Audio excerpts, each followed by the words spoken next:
배드민턴 선수는 가슴 커지면 안 좋다는 말 못 들어봤어요? 좀 들어봤어요. 들어봤어요? 네. 이 스윙 자체가 계속 걸리거든요. 그러니까 너무 이렇게 많이 하는 것보다 스윙 스피드가 느려져요. 다시 기본부터 떨구고 그냥 올라가 급하게 하지 말고 그렇게 했으면 좋겠습니다. 한 번씩은 해도 괜찮을 것 같아요. 배드민턴을 조금 더 잘하고 싶으면, 네, 미친 듯이 하고 싶으면.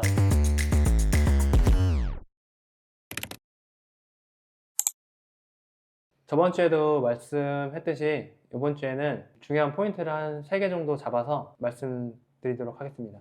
영상을 보면서 한 3가지 정도 찝어보려고 하는데, 처음에 이제 언더 할 때 높이 조절이 굉장히 중요하거든요. 그거 하나랑 이제 점수를 좀 지고 있을 때 플레이를 바꿔야 되는데, 네, 그 점에 대해서도 한번 얘기를 해보고, 전위에서 라켓을 항상 내리고 있으시거든요. 그래서 전위에서 이제 좀 라켓을 들었을 때 좀 좋은 점 같은 거를 한번 이야기를 한번 해볼게요. 한번 시작해볼까요? 보시죠.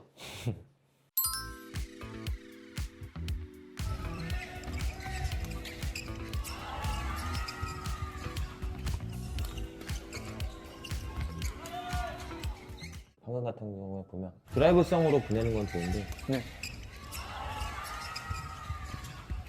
이 볼이 제가 봤을 때는 이쪽 있죠, 오른손잡이 백 쪽으로 중간 쪽으로 걸어줬으면 더 좋았을 것 같아요. 직선 딱 낮게 딱 가니까 일단 공격 전환하기가 어렵거든요. 상대가 바로 공격으로 들어오니까.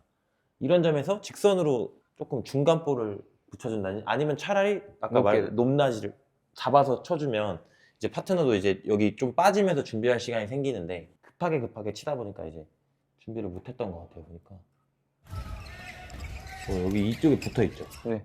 근데 여기서 이렇게 낮게 가니까 좀 어려운 거거든요. 여기서 만약에 직선을 붙여주던가 높낮이 조절을 했으면 아마 좀 다른 랠리가 되었을 수도 있을 것 같아요. 이미 자세가 우리가 낮아지잖아요. 밀리니까. 그러니까 공이 떠가락률이 높아지는 거죠. 상대는 바로 들어오면서 눌러버리니까. 좀 파트너도 준비가 지금 안 돼 있는 상황이었거든요, 방금은. 그러니까 거기서 차라리 안 돼 있으니까 대각선을 하더라도 높게 하든지 직선을 차라리 올리면 내가 준비할 시간이 있으니까 나한테 올 확률이 많으니까 직선을 하든지 이렇게 했어야 되는데, 대각선에다가 낮게 하니까 파트너도 준비가 안 돼 있고 나한테 올 확률은 적어지다 보니까 좀 그래서 이제 공격 전환이 되지 않았나 지금 생각하거든요. 어차피 수비를 할 상황이면 높게 처리를 했어야 된다. 훈련을 하고 만약에 한다고 치면 사실 언더는 저는 단식 선수다 보니까 진짜 연습을 많이 하거든요. 제가 생각했을 때는 이 그립 잡는 법이 제일 중요하거든요. 대부분 이렇게 잡으시거든요, 라켓을. 그러니까 이게 이렇게 쳐지다 보니까 좀 정확하게 칠 수가 없어요. 그러니까 저 같은 경우에는 이 두 번째 손가락을 걸쳐줘서 이 손가락으로 받치고 언더를 하거든요. 이렇게, 이런 식으로. 이렇게 하시면은 훨씬 그 정확하게 치시기는 편해요. 이렇게 잡아가지고 이 두 번째 리턴을 하니까 이 두 번째 손가락으로 이렇게 받쳐서. 뭐 이건 뭐 저만의 노하우기는 한데, 정확하게 치기에는 이 방법도 한번 해보시면, 이거 리턴 같은 경우에도 제가 생각했을 때는 볼이 와서 최대한 붙여서 쳐야 정확하게 칠 수 있는데, 급하게 치다 보면 스윙이 그냥 이렇게 몸은 멀어지고 대충 가거든요. 일단 넘기기 바쁘지 내가 높게 쳐야지 낮게 쳐야지 이 조절이 좀 어려우실 수도 있어요. 그러니까 일단 몸이 쭉 나가면서 정확하게 임팩트를 해주셔야 리턴은 좀 잘할 수 있다. 일단 몸이 멀어지면 절대 안 돼요. 몸이 멀어지면 절대 안 되고. 네. 복식에서는 이제 빨리 하는 언더도 상당히 많거든요. 빠르게 이제 해야 공격 전환을 시킬 수 있는 그런 공격적인 언더가 몇 개씩 있긴 한데, 중간에서 잘리면 안 돼요. 그래서 높이 조절을 하라는 게, 상대방이 조금이라도 한 발이라도 더 나갈 수 있게 높이를 좀 조절하면서 언더를 해야, 그래야지 그 시간을 벌 수 있는데 낮으면 빨리 오기 때문에 그런 거를 좀 생각하시면서 하면 좋을 것 같아요. 그게 선수랑 제가 봤을 때 좀 차이가 있는 게, 뭐 런지나 이런 거에 대해서 딱 자세가 안 잡히는 것 같아요. 그러니까 이게 일단 몸이 안 잡히니까 내가 높낮이를 선택할 시간이 없는 것 같아요. 그냥 일단 쳐야 되니까. 네, 일단 치기 바쁘니까. 근데 선수들은 딱 자세를 잡고 상대를 보고도 칠 수 있으니까 그런 여유가 좀 생기지 않나. 그러면 그런 거 좀 도움되는 훈련 방법이 있을까요? 일단 런지랑 뭐 스쿼트랑 코어 이런 운동이 제일 중요하긴 한데, 하루에 몇 개예요, 런지 운동? 런지 운동은 안 하고 그냥 헬스 할 때 하체 하는 날에 그냥 조금 하고. 아니 근데 이게 보니까 런지를 많이 좀 안 해본 것 같아요. 움직이는 게 이렇게 속았을 때도 이렇게 런지로 확 나가줘야 되는데 아, 그리고 또 중요한 게 왼발로 런지를 하잖아요. 네. 왼손잡이니까. 근데 오른발로 차주는 힘이 부족해서 그럴 수도 있어. 아, 그러니까 반대쪽 방향 운동을 훨씬 많이 해줘야 된다. 만약에 오른손 어차피 맨날 쓰니까 네. 오른손 만약에 여기 100개 하면 이쪽 200개 하고 진짜 그 정도로 차이 나게 해야 원래 좀 배드민턴 선수가 불균형이 많잖아. 네. 불균형을 좀 잡으려고 보강 운동 같은 거 많이 하시면 좋을 것 같아요. 러닝도 좀 많이 뛰시고 사이클도 많이 타시고.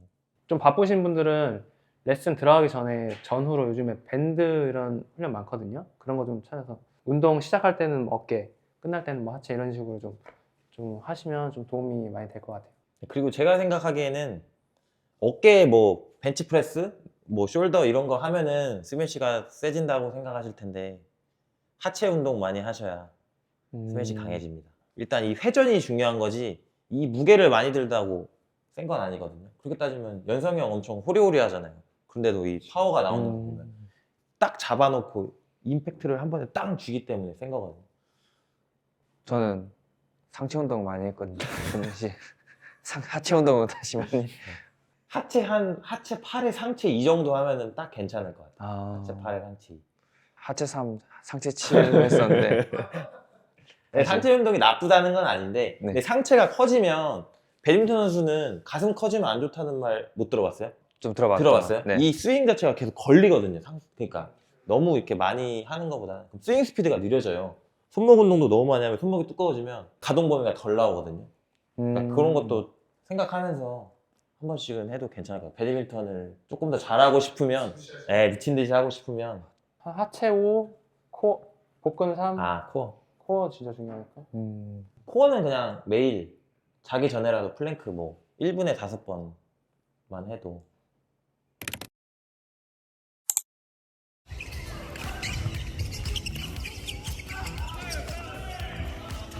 이게 보니까 점수를 조금 지다 보면 좀 급해지는 것 같아요. 보니까 그러니까 지고 있을 때 보통 어떤 식으로 운영을 하는지 좀 궁금한데 지고 있을 때 어떻게 해야 이 점수를 역전할 수 있을까라는 그 고민을 하잖아요. 네. 어떻게 하는지 좀.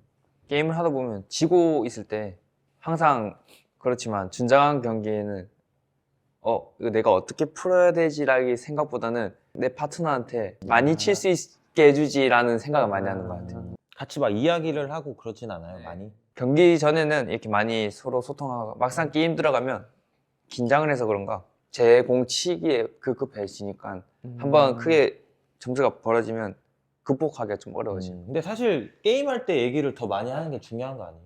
한번 흔들렸을 때 그래도 복식은 파트너가 있으니까 이렇게 점수차 벌어졌을 때는 같이 파트너랑 얘기를 해봐도 괜찮을 것 같거든요. 제가 좀 생각하는 건 오히려 지고 있다고 해서 좀 급하게 하는 경우가 많은데 결국에는 좀 역전하고 하는 경우가 뭐냐면 이기고 있다고 상대방들이 먼저 막 끝내고 싶어하고 그러다 보니까 오히려 더 내가 더 정확하게 공을 치고 좀 여유가 있어야 돼. 그냥 내가 지고 있다고 막 급하게 치면 그냥 미스해서 그냥 게임 끝나니까 조금 더 여유 있게 정확하게 공을 처리했으면 좋겠고 좀 길게 보고 해야 돼 게임을. 짧게 보지 말고 그냥 좀 랠리 더 간다 생각하고 하는 게 좀 잡을 수 있는 요령인 것 같아요. 좀 다시 기본부터 떨구고 그냥 올라가고 급하게 하지 말고 그렇게 했으면 좋겠습니다. 너무 진짜 빨리만 다 치려고 하거든요. 보면. 그러니까 이게 빨리 치는 게 나쁘다는 건 아닌데 빨리 치려면 제가 봤을 때 파트너도 계속 같이 움직여줘야 되는데 그게 한 번씩 안 맞으면 지는 거거든요. 그리고 결국에는 네트 밑으로 눌러줘야 이제 공격 기회도 많이 나오고 하는데 밑에서도 거의 다 보면 다 걸잖아요. 보면 맞죠? 그런 부분이 선수랑 조금 다르지 않나. 선수들은 이제 최대한 공격 기회를 안 주려고 좀 눈치 싸움을 하거든요. 일부러 잡으라고 주고 빼기도 하고. 근데 이제 동호인 분들 경기 보면 어디서 잡아도 이제 다 빠르게만 가니까 뭐 어떨 때는 장점이 될 수도 있고 또 어떨 때는 또 단점이 될 수도 있고. 저도 오늘 좀 보면서 느낀 게 뭔가 거기서 조금만 좋은 선택하면은 경기를 되게 쉽게 할 수 있을 것 같은데 4명 다 좀 빠르고 급하다 이런 느낌? 용대 형도 보면 코스 선택을 하는 게 만약에 여기서 이렇게 대각에서 볼이 날라오잖아요. 그럼 용대 형은 이렇게 잡았다가 쳐요. 잡았다가. 그러니까 바로 치면은 코스 선택을 하기가 어려워. 일단 이 각도가 이 각도기 때문에. 근데 그 형은 이제 각도를 다르게 빼서 만들려고 하는 거고, 동호인 분들은 보면 그냥 오면 그냥 그 결대로 다 치잖아요. 이 대각에서 날라오면 그 결대로 치고, 이게 좀 피해서 친다거나 빠져서 친다거나 이런 게 많이 없으니까.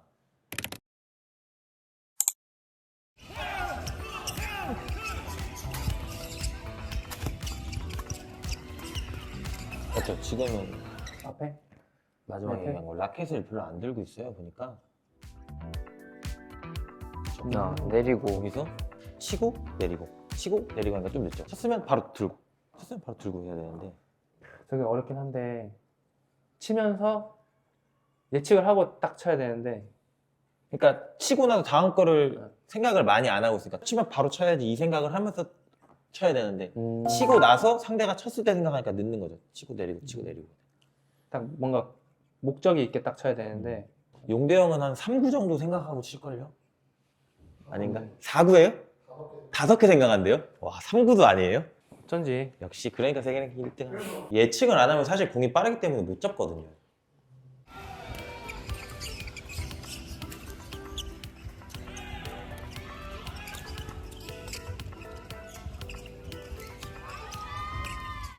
왼손잡이 선수들이 직선 치는 게 다 어려운 것 같아서 어떻게 좀 솔루션을 한번 내줘봐요. 직선을 어떻게요? 어떻게 쳐야 될지. 스매시 맞을 백핸드 때? 쪽에서 약간 아. 이쪽으로 날라왔을 때 직선으로 치는 선수가 한 명도 없는 것 같아요. 보니까 지금까지.